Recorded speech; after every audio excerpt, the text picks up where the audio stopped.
Hello there. We are about to go and start talking about unit step functions and piecewise functions.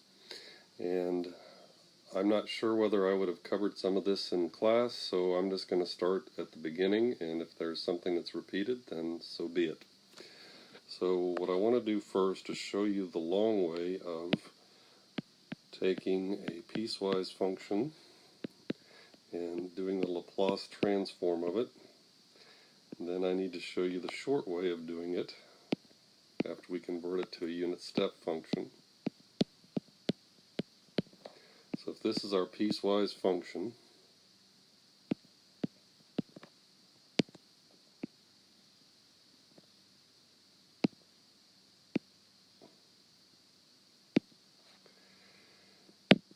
and we'll get going shortly. By definition of a Laplace transform, when we figure out what the function would turn into for f of t in terms of s, we would have the integral from 0 to 5 of 20t e to the negative st dt plus, and then we would have the integral from 5 to infinity of 0 e to the negative st dt. So if we took the integrals separately and then brought back the limit terminology,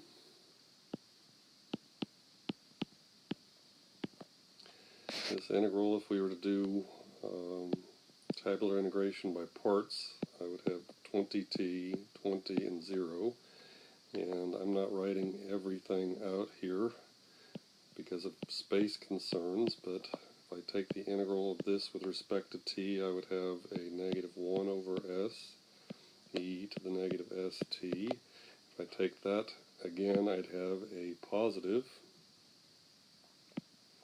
1 over s squared e to the negative st.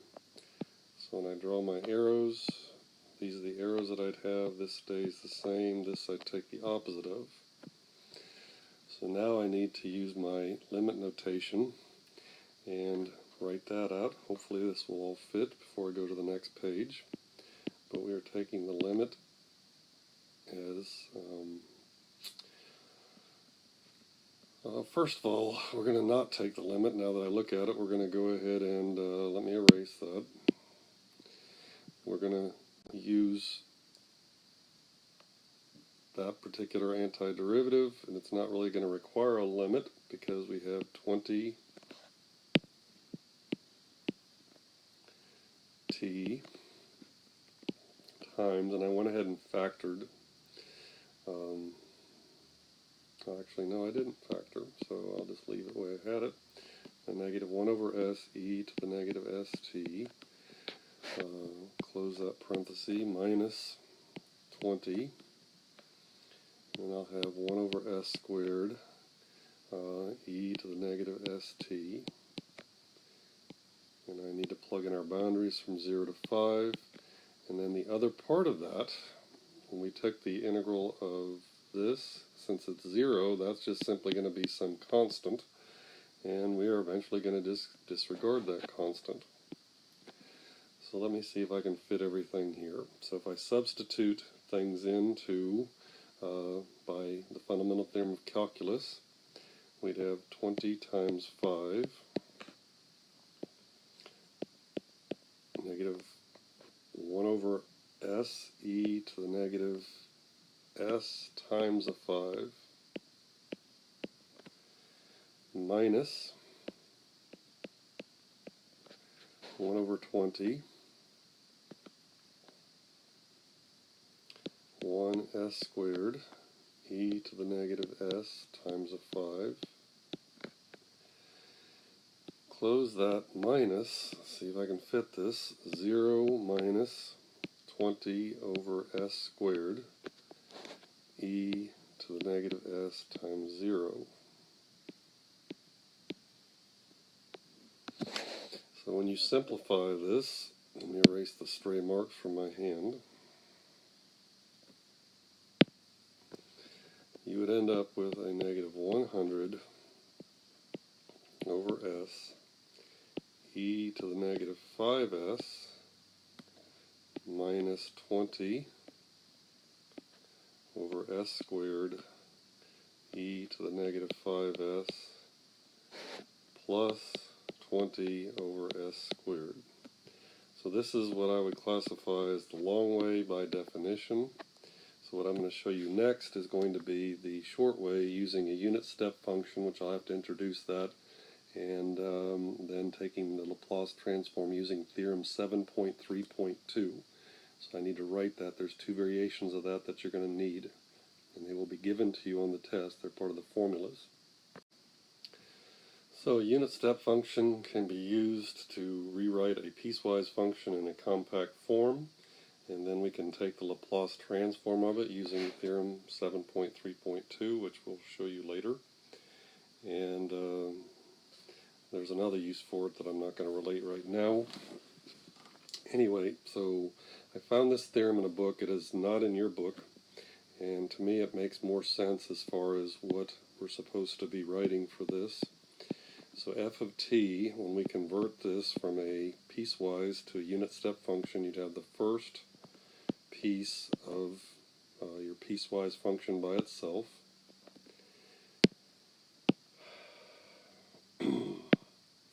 Then you would have plus the second term of your piecewise function minus the first term, and you would have u of, that's a fancy u, if you can't read it, it kind of looks like a mu, t minus c sub 1. Then you would keep going and doing that for as long as you had to. So for this example that I'm dealing with, there's just 3 parts, so technically I'd be done after this part. But the pattern would be then, after I finished this, you would keep going. Keep going until you get to the last one, which I hope I can fit. It would be a sub n minus 1. And then this is going to be, I'm not going to have room, so I'll have to put it here. U of t minus c sub n minus 1. So that's what you're going to have to do to convert a piecewise to a unit step function. And when we do that, I'm going to show you 2 or 3 examples right now of just doing that alone. And that is something I'm going to ask you to do on the test as well. So let's go to the next page, and we'll do a piecewise function and do a unit step. We're going to do an easier one and then work our way, and then eventually talk about theorem 7.3.2. So the first example is if you have the piecewise function that's just made up of constants, and it's 0 to 2 for the first interval, 2 to 3 for the next interval, and then everything greater than or equal to 3 for the last interval. Then the unit step function for this would be f of t is equal to 2 by itself, plus a negative 1 minus 2, u of t minus 2, and then you'd have plus, and this would be 0 minus a negative 1, u of t minus 3. So if you went ahead and simplified that, you'd have f of t is equal to 2 plus a negative 3 u of t minus 2 plus 1 times u of t minus 3.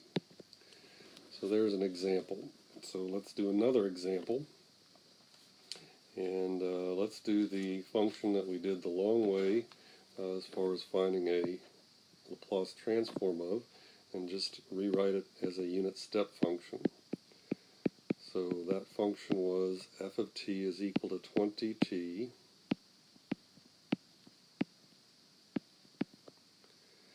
and 0.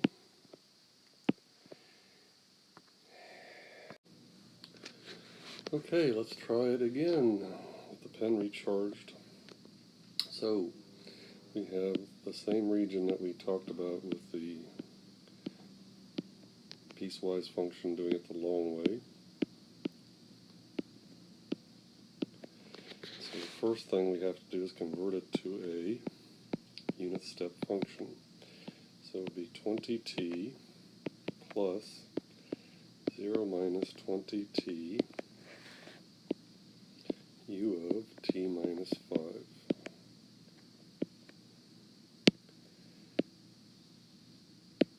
Let's do another one.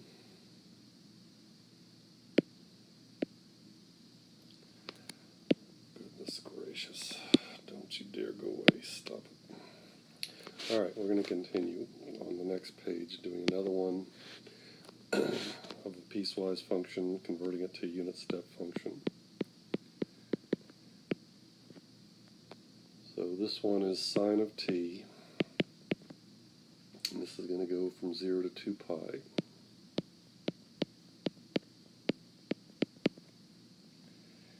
And the other function is just 0, and that's going to be t greater than or equal to 2 pi. So the unit step function for this piecewise function is going to be the sine of t plus 0 minus the sine of t.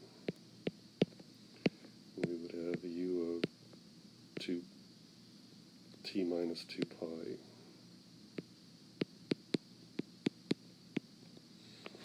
Alright, one more to show you how to convert, and again, this probably be more like what you're going to have to do on the test, because I'm going to ask you to do something where you're going to convert a piecewise to a unit step function. So t squared from 0 to 2, t plus 3 from 2, and I guess I need to go do something else because it needs to recharge some more. Let's continue. So t plus 3 is between 2 and 4. And 8t is t greater than or equal to 4. So the unit step function will be t squared plus t plus 3 minus 8t u of t minus 2 plus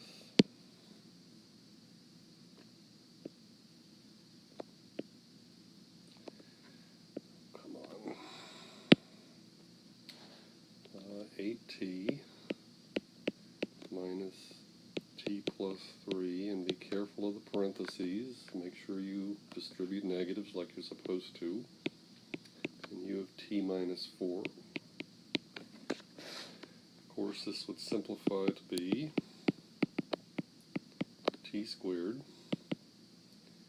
And you'd have a negative 7t plus 3 u of t minus 2. And this would be 7t minus 3 u of t minus 4.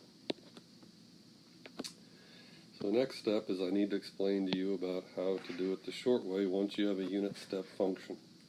So we're going to take that unit step function that we've gotten from the one we did the long way, which is 20t minus 20t u of t minus 5. And I need to write down the theorem 7.3.2 that you're going to use to find the Laplace transform of this. And so I decided to write out the theorem 7.3.2. There's two different variations. One is the alternative, one is the theorem itself. But there are two of them, and here's one and here's two.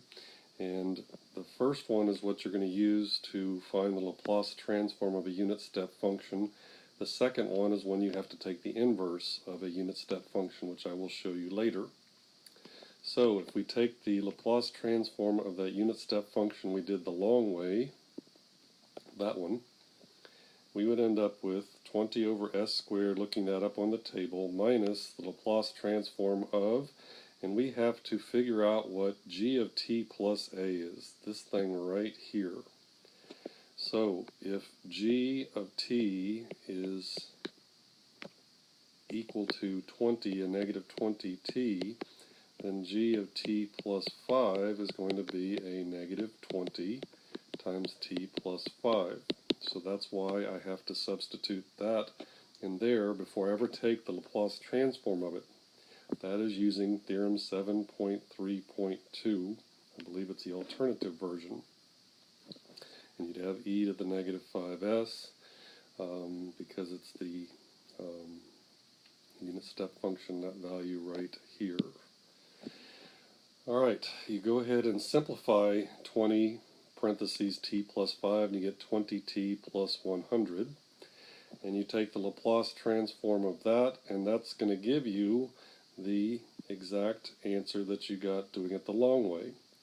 So the moral of the story is if you don't do g of t plus 5, if you don't do this step, then you are not going to have the correct Laplace transform of a unit step function. You can compare that with the first page, what I did the long way, with what we did here, and they should be identical, and they are, and they wouldn't be if you don't do this g of t plus a substitution. And so later when we do the inverse Laplace transform, we have to readjust it back. So after we do the inverse, we're going to have to figure out what f of t minus a is because we're taking it back. So again, this is an adjustment. This is something you have to be careful of, and I will find out if you do it. I can guarantee you that. I'm going to do another example where we're taking the Laplace transform of this unit step function. So if you apply the theorem 7.3.2, you're going to have e to the negative 1s, and you'll have to take the Laplace transform of 3 of t plus 1, because we're doing g of t plus 1 in this case, plus the 4. So before you do that, this simplifies to be the Laplace transform of 3t plus 7. So looking at the table, you'll have a negative e to the negative s, and the Laplace transform of this is going to be 3 over s squared plus 7 over s. So I'm going to do one more example before we worry about taking the inverse Laplace transforms. So here's the problem set up. We've got to find the Laplace transform of the sine of t minus sine of t u of t minus 2 pi. So we're going to do it each term. We have the sine of t minus the Laplace transform of the sine of t u minus 2 pi. So we need to remember that when we do the Laplace transform from the table, this is just going to be 1 over s squared plus 1 minus, and before I ever even remotely look at the table, I have to use theorem 7.3.2, which means we have e to the 2 pi s, and then we would have to do the Laplace transform of the sine of 2t, plus 2 pi. So that's 2t plus 2 right here, 2 pi. Alright, so before I can do the Laplace transform of that, we need to remember some trig. So I have this recopied, this recopied. What you need to remember from trig is your composite identities. This is the sine of 2t, the cosine of 2 pi, plus the sine of 2 pi, the cosine of t. So if you clean this up, you'd still have this recopied.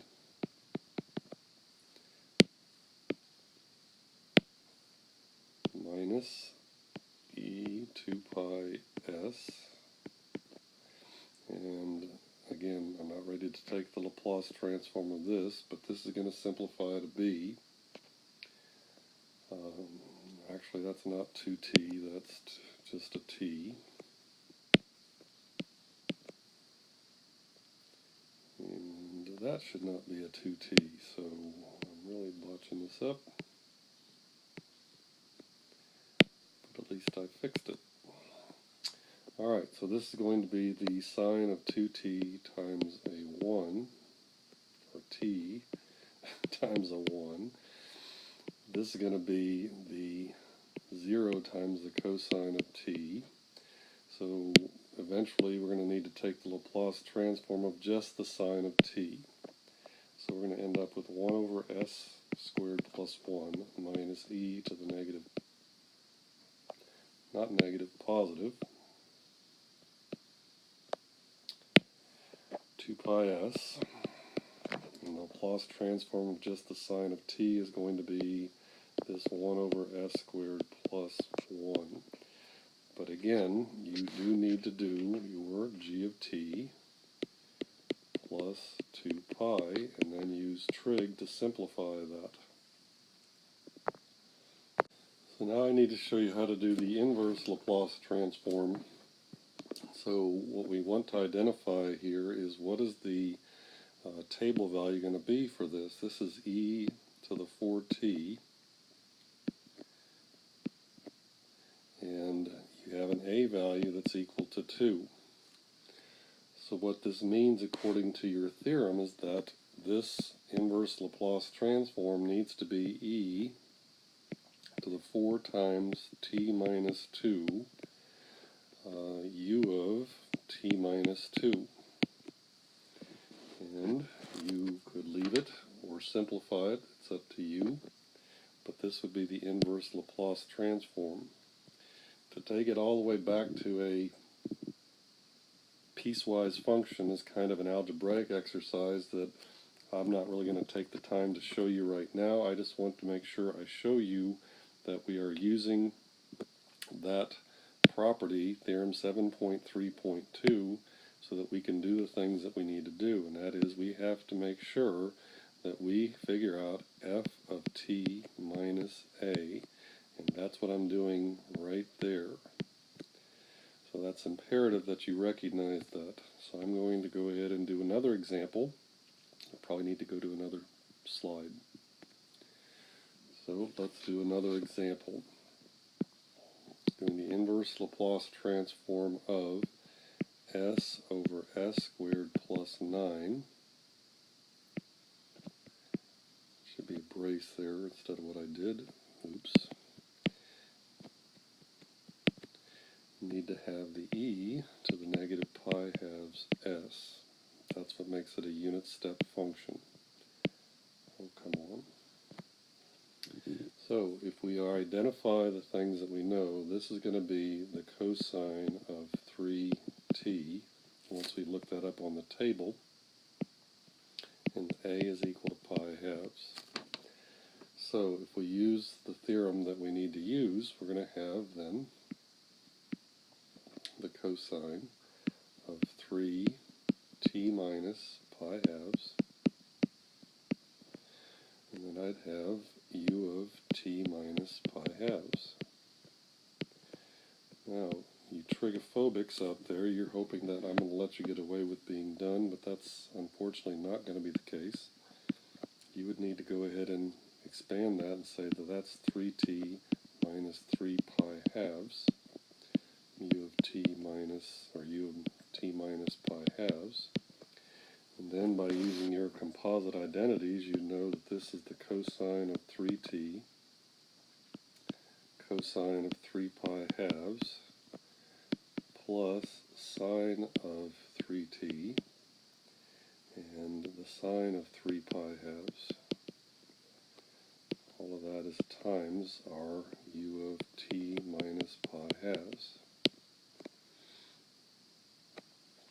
So if you clean this up, you're going to end up with this is going to be cosine of 3t times 0. This is going to be the sine of 3t times a negative 1. And you would have this whole thing times u of t minus pi halves. And so your unit step form of this function, not piecewise, but unit step, would be a negative sine of 3t u of t minus pi halves.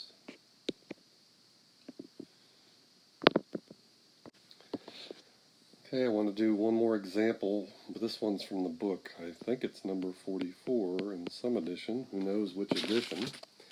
But we're going to have to do the inverse Laplace transform of 1 plus e to the negative 2s quantity squared divided by s plus 2.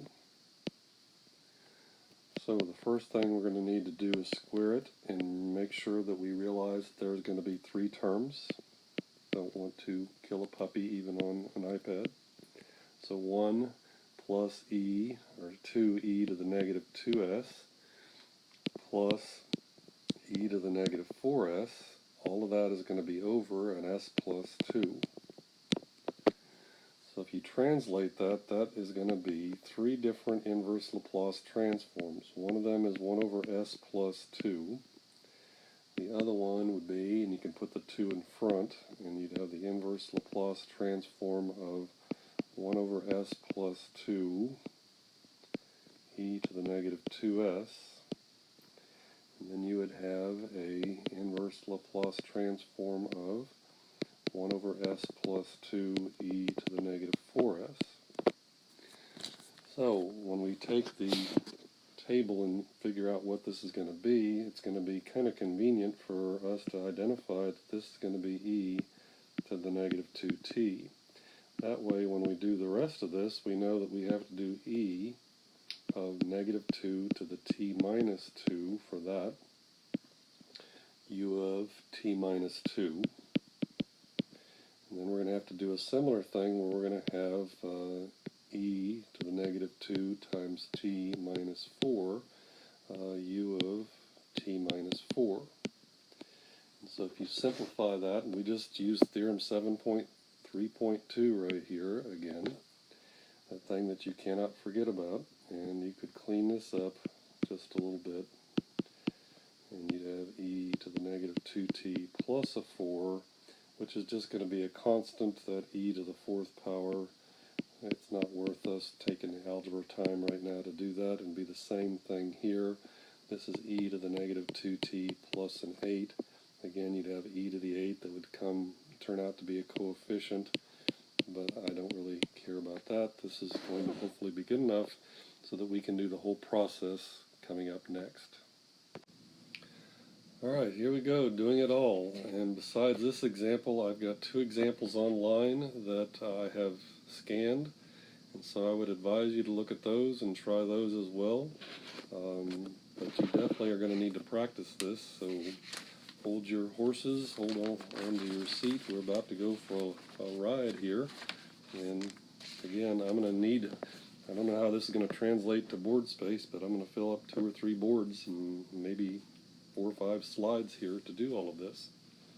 So the first thing I do is I figure out what the unit step function is for this.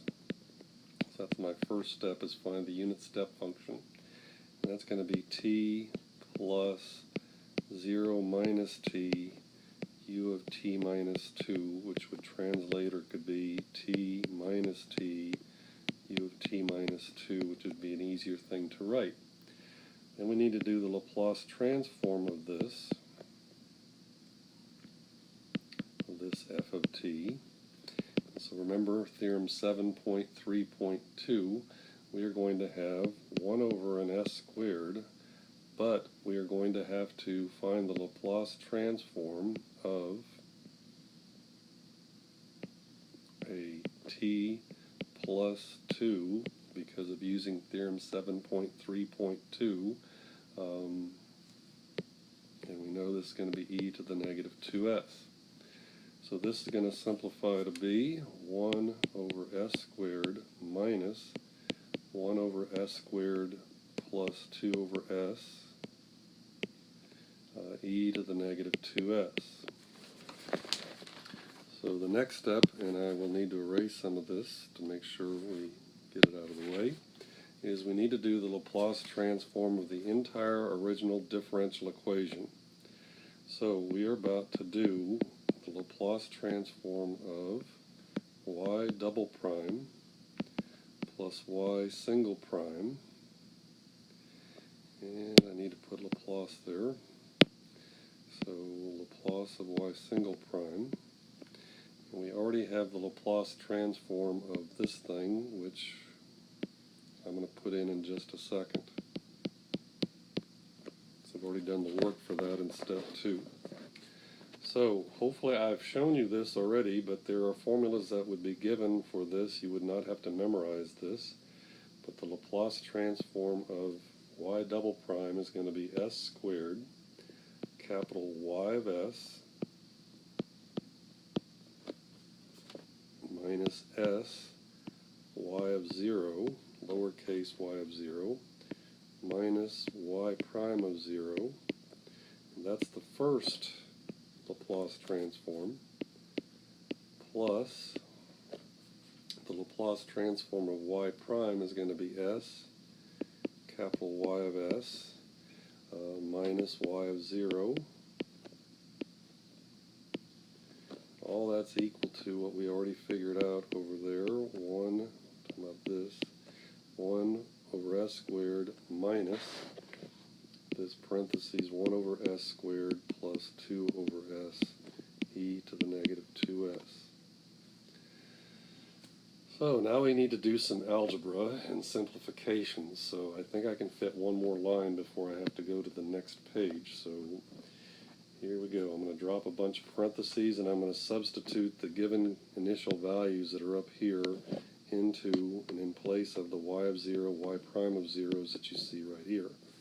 So that's what is about to happen. I'm going to simplify and substitute those values in. So you're going to have s squared capital Y of s minus s times a 1 minus a 0 plus, and I'm not going to worry about all the darn parentheses here. I'll have s capital Y of s when I go to the next bracket minus a 1 again. And that's equal to all of this expression that's just being recopied on the other side. So you might want to make note of this before you go on to the next page, which I'm about to go on to the next page. We need to simplify and factor and try to solve this for capital Y of s.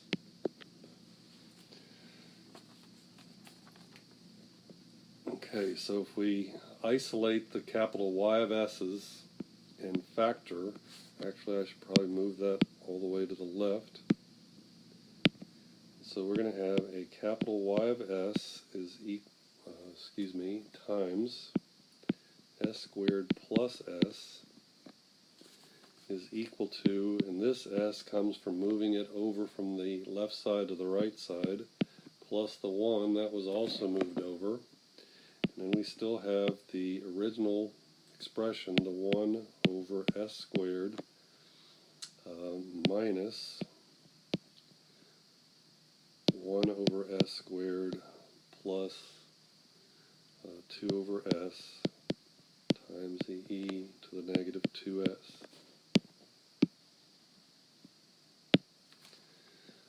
Okay, so the next thing we need to do is divide everything by the s squared plus s right here. So we're going to multiply both sides by that reciprocal. And I'm going to go ahead and do it in a factored form. So the factored form of s squared plus s is the same thing as s times s plus 1. So I'm going to multiply both sides by that reciprocal, which is going to leave me with a capital Y of s. Then I'll have an s over s times s plus 1, I won't reduce yet, plus a 1 over s times s plus 1, plus a 1 over s squared times s plus 1,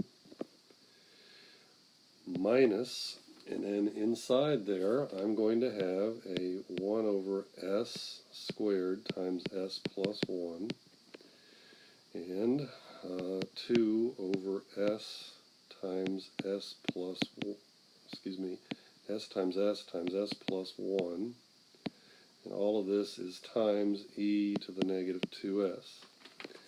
So I need to find another page, another place. I think I'm going to have to go like to slide 14 to show you all the partial fraction things that need to happen here. But before I do that, let me do some reducing. So let me get some colors out. And I want to do whatever reducing I can here, which didn't last very long. So that's it as far as reducing. So let me take a break here and we'll go from there in a second. So before I go and do Heaviside, I just recognized that there was a couple of mistakes here. I forgot an S that I have now since fixed. And so I believe this is correct now. I need you all here to watch me to make sure I don't make any of those silly mistakes. So looks like we are okay with everything. So what I need to do is I need to do Heaviside for 3 different things. I need to do it for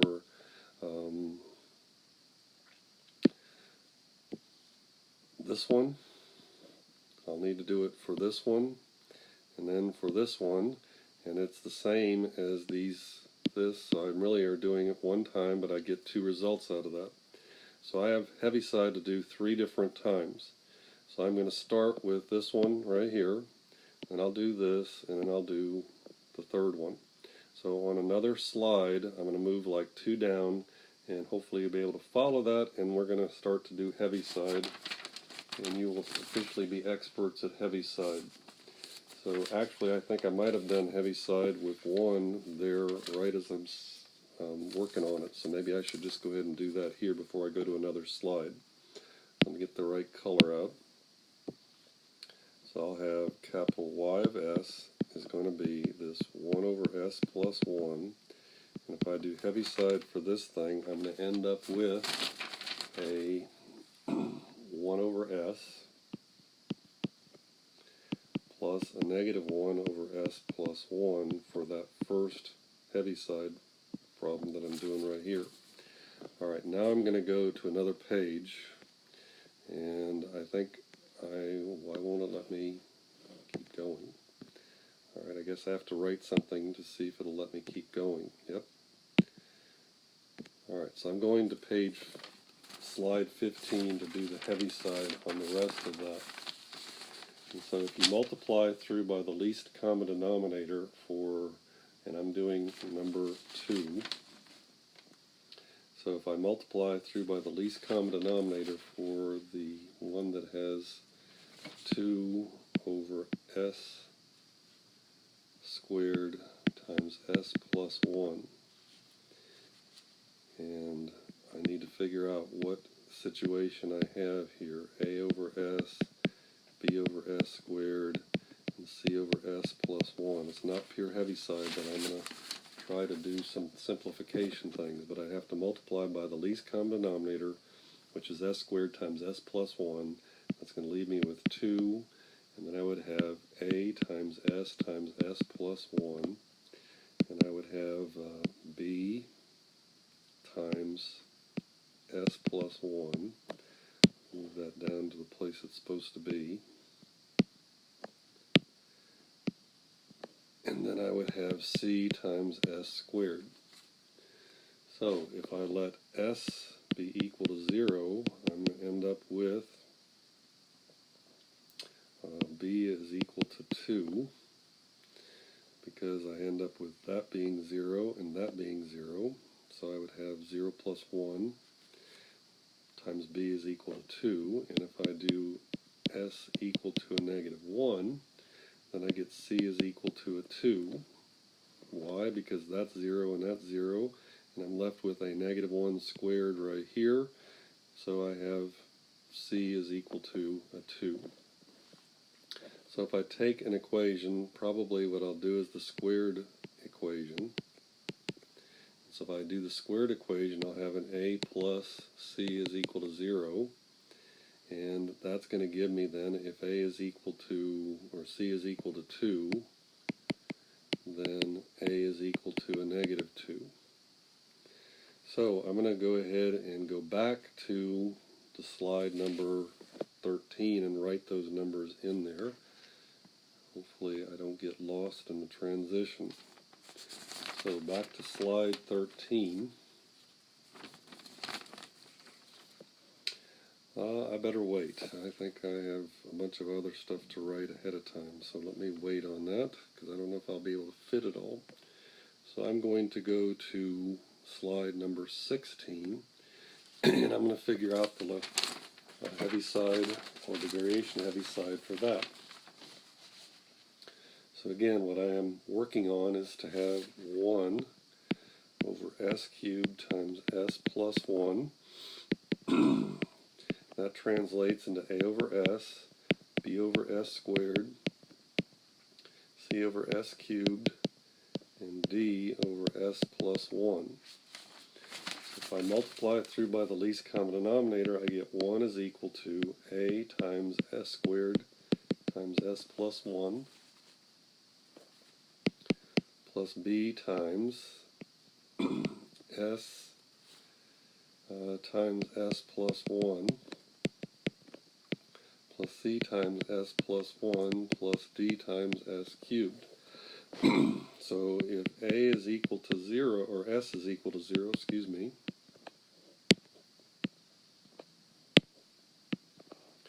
then I would have 1 is equal to 0, 0, 0 plus 1, so c is equal to 1. So not done with my cold yet, evidently. But anyway, if s equals a negative 1, then I'll have 1 is equal to 0 plus 0 plus another 0. And this is going to be a negative 1. Oh, come on. Negative 1 cubed. So I'll have 1 is equal to a negative d. So d is equal to a negative 1. Now I just have to figure out the rest of the values. So if I take, let's see, what did I do? I can take a plus b, and a plus b is equal to a 0. I'm getting that, I'm guessing, let's see. So the squared terms, because I'll have an as squared here for this one, and I'll have a bs squared, so I'm using the s squared terms. So if, whoops, I don't have what b is yet, so I need to go do some other plan here.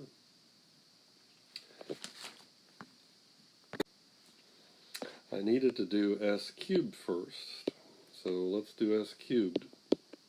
S cubed is going to have an a plus a d, and that's equal to a 0 since there's no s cubed over here. And since d is equal to negative 1, then a is equal to a 1. Now that I have a, I can figure out what b is. B is equal to a negative 1. So I need to take all those values back, and all the values that I have from the previous one, and I need to go ahead and put those on the previous slide. So that's what I'm trying to do here. If we'll just simply erase, thank you.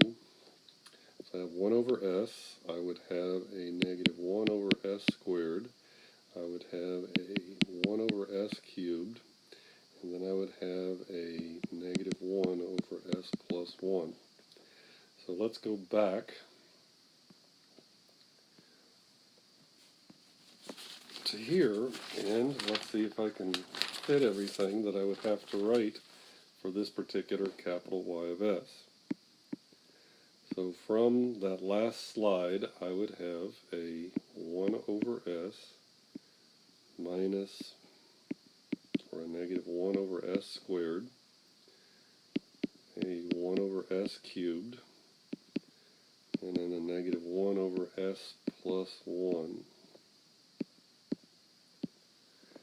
That's going in this one right here, and I get to do it all again, and I'm not so sure I'm going to fit all this. I'm going to put a bracket, and I'll have a 1 over s plus a negative 1 over s squared plus 1 over s cubed plus a negative 1 over s plus 1 plus, and I have to do this one, which I have that result, and that was a negative 2 over s plus a 2 over s squared plus a 2 over s plus 1, and then I still have the e to the negative 2s. So what I need to do is add all that together and combine terms. So let's see if we can do this with some colors here and talk about it. So let's see. This would add out with this. It doesn't have any e to any negative 2s's involved with it. Is there anything else I can add? Well, I can add these two terms together, and that's about it, which I will do. Then over here I can add this one and this one. I can add an s squared term, and I can add this term with this one. So when I add all those together, I'm going to go to the next slide because I don't really want to try to fit all this. Well, let's try to fit all of it.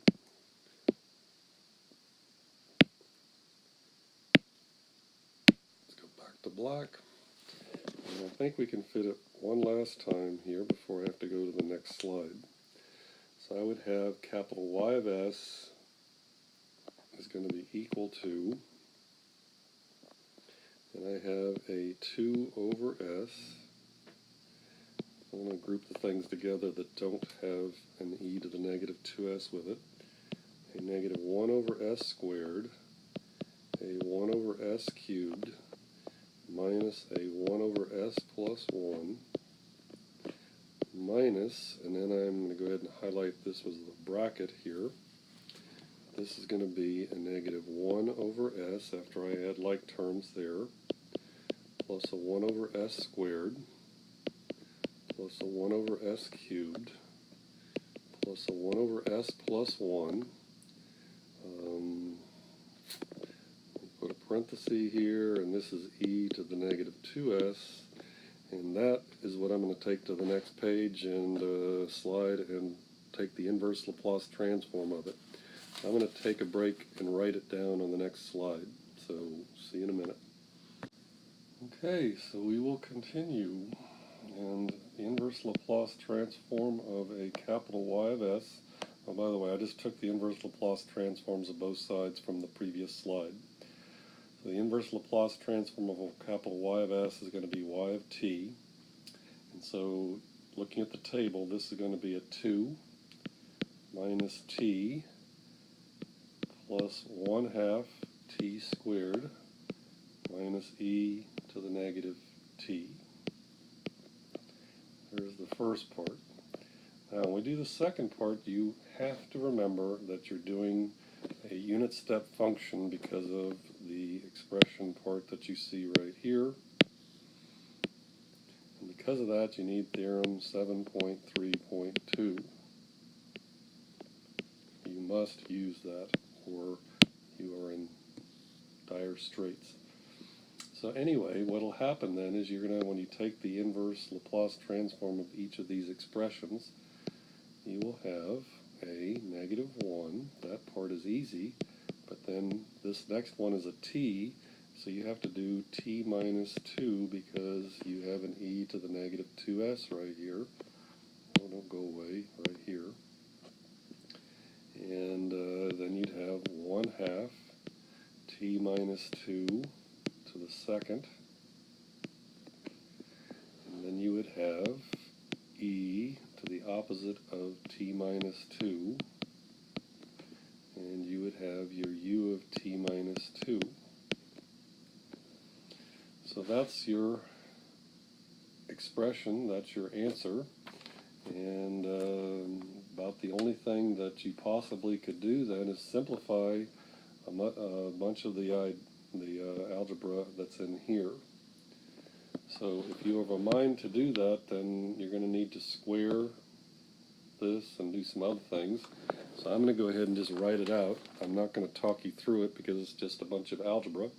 So this part gets recopied, and then the rest of this I'm just going to do algebra 2, and I am not going to talk because my voice still isn't 100%. So I will take a break and write this out for you. Okay, this could be an answer that you see right here, but I'm going to, on the next slide, for the heck of it, give you the unit step function that would, excuse me, not the unit step, but the piecewise function that would have this as your solution to this differential equation. And while I'm doing that, before I do that, I want you to please make note that my second dog, the one that I got right out of college, I was listening to a lot of Waylon Jennings and Willie Nelson back then, and I wanted to name the dog Waylon. Unfortunately, I chose a female, so I had to choose another country singer. So my second dog's name is Emmylou, after Emmylou Harris. So I'm going to ask you a question about that to make sure that you've watched this wonderful video that I've taken 51 minutes. By the way, you've won the record. The other ones didn't take this long. So I'm going to write the answer on the other side, and that will be it at that point. Next slide, and then it'll be done. So if you're wondering how I did this, it's just a lot of algebra that is necessary, and again, I can write something there and show you if you want, or I'll leave it up to your own curiosity. So anyway, have a great Thanksgiving, and you need to answer my question. Talk to you later.